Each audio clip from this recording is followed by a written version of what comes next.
The book of Job, chapters 6 through 7. But Job answered and said, "Oh, that my grief were thoroughly weighed, and my calamity laid in the balances together. For now it would be heavier than the sand of the sea. Therefore my words are swallowed up. For the arrows of the Almighty are within me, the poison whereof drinketh up my spirit. The terrors of Elohim do set themselves in array against me.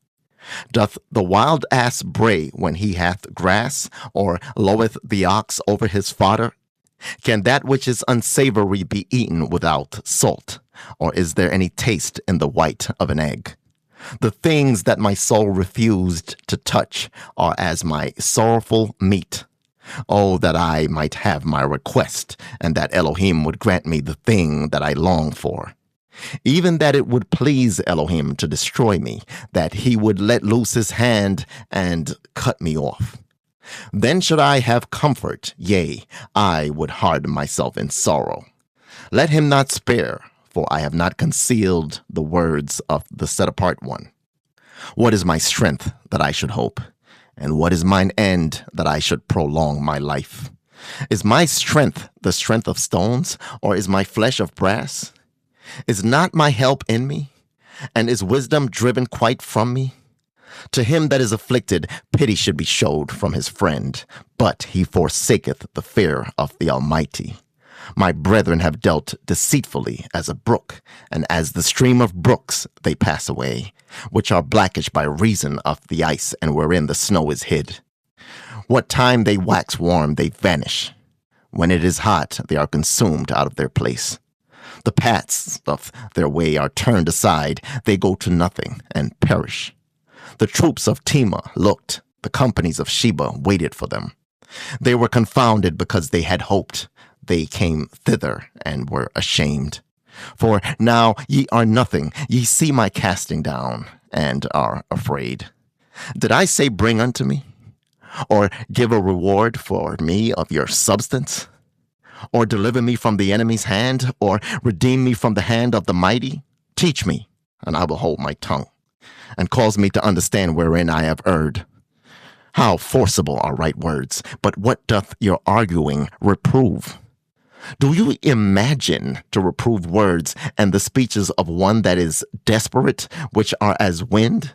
Yea, ye overwhelm the fatherless, and ye dig a pit for your friend.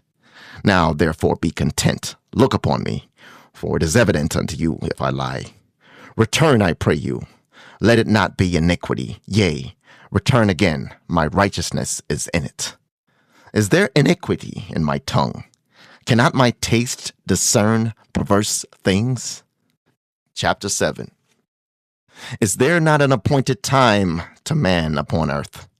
Are not his days also like the days of an hireling?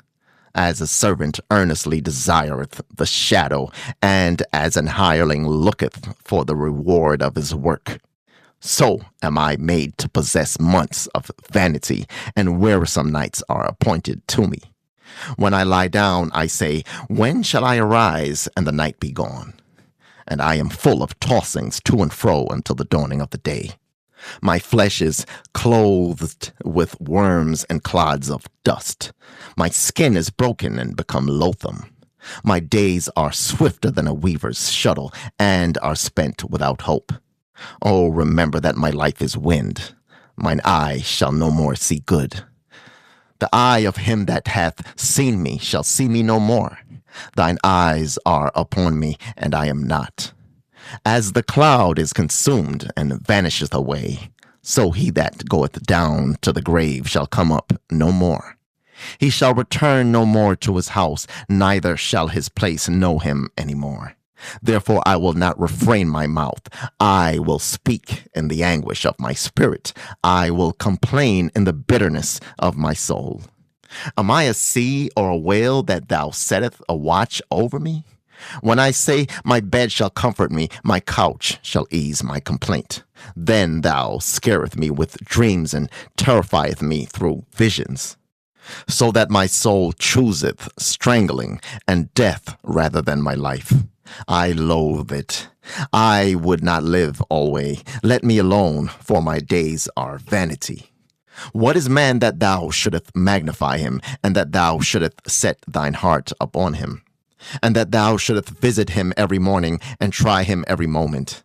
How long wilt thou not depart from me, nor let me alone till I swallow down my spittle? I have sinned. What shall I do unto thee, O thou preserver of men?